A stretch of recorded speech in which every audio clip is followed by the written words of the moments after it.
All right, YouTube, we are back, of course, talking about some Clair Obscur Expedition 33, something don't think I've talked about on the channel at all at this point. It's a very popular game right now. It's a game that, a lot of people have hit me up about playing, that I need to play it. I've not got around to playing this myself yet. It's definitely on the radar, though, given how much hype the game has right now. I'll probably end up playing it this month at some point. It's just I'm the kind of person that focuses on one game at a time, and I was already playing something whenever the game dropped. But we'll definitely get to it very, very soon. Also, you can't beat that price point, right? It's a AAA quality game made by a smaller dev team at $50. Like, considering the price of games now and what they're going to be in the near future, it's too damn good. Anyways, why we're here is Expedition 33 is a love letter to like older RPGs, right? It's obviously a turn-based RPG with a little bit of a tweak to it in terms of the combat. But it's been inspired by stuff like Final Fantasy, right? Which the devs have said themselves very much inspired the game. On top of the Final Fantasy franchise actually influencing Expedition 33, there are actually at least a few Easter eggs in the game. The game is still relatively new, and I'm sure there's been Easter eggs discovered, pretty much all the time. I'm only aware of 2 right now as of making this video.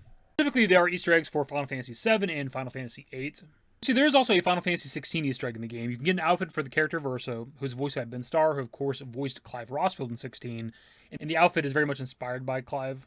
What we have here with each of these Easter eggs is the FF7 logo is actually hidden within one of the worlds in the game. Now, again, I have not played this game, so I'm not entirely sure which world it is. It's something you guys can let me know in the comments potentially. And when it comes to Final Fantasy VIII, there's a couple NPCs in the game that talk about a card game that is very much similar in name to Triple Triad. I think there's also another one that's kind of like a smaller Easter egg potentially. I've seen BltzZ put out a video on Twitter that somebody linked to me, where there's, I think Verso maybe says something along the lines of liking trains, which is like a callback to Selfie in FF8, and obviously BltzZ is a big FF8 fan. Now, the Final Fantasy VIII card game Easter egg seems to be relatively known. I've seen some posts going back to a few days after the game came out, people talking about it. But the FF7 one seems to be relatively hidden. I mean, I seen a post on Facebook, is how I discovered it. And the post was a few days old. But in terms of looking around online, I can't seem to find anybody talking about this particular Easter egg. So it seems to be relatively hidden. The FF8 Easter egg is relatively simple. It's just a couple of NPCs referred to as gestrels in the game that are talking about trading double dyad cards, which is a somewhat on-the-nose reference to the card game in Final Fantasy VIII, which is called Triple Triad. It's a fantastic reference to Final Fantasy VIII, right? Triple Triad is a very beloved minigame when it comes to the Final Fantasy franchise. Nice to see Final Fantasy VIII get some love in recent years, right? We obviously had an Easter egg in 7 Rebirth for FF8. That game also had a lot of references to other Final Fantasy games as well. But I do wonder, to a certain degree, how much love FF8 would have gotten Expedition 33 if not for BltzZ being in it. I wonder how much of him being a part of the game kind of influenced some of that stuff. If we're ever actually going to get a Final Fantasy VIII remake at some point down the line, BltzZ may be the sole reason that does happen. As for the Final Fantasy VII Easter egg, the logo kind of hidden in the game, I don't know exactly where it's at. It's either Minoko Station or Frozen Hearts from what I can find online that kind of look like it. It's a spiky ice thing in the background with a train in the foreground that when you look at it at a particular angle, it forms the FF7 logo. But Minoko Station looks like a train station kind of location, but Frozen Hearts has the spiky ice, so I'm not entirely sure which one would hold this. So here we have the side-by-side of the Final Fantasy VII logo and the Expedition 33 hidden FF7 logo. It's admittedly not the best angle because you can see the steam exhaust pipe thing on top of the train. If it was more of a direct on look of the train, it would look more like the actual logo. But even with this particular angle that we have of this image, it still is very much meant to be the FF7 logo. Also, to kind of add on to it, it is a train, which is in some ways kind of a big part of FF7, especially the beginning stages with the Midgar segment. It's how you get around the town of Midgar, right? They ride the trains to the different sectors.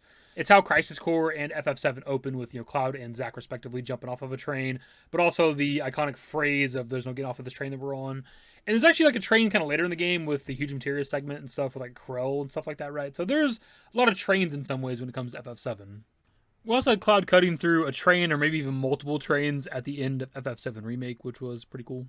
Also, looking at this image, I can see how this might have been missed by people for a while now, because if you're maybe just run by this really quickly, or if you're not looking at it at a particular angle, it'd be very kind of easy to miss that it's meant to be the FF7 logo. And that's really kind of it, at least for now. I don't know if there's any other references or Easter eggs to FF7 in the game, or if there's any other Final Fantasy Easter eggs or references.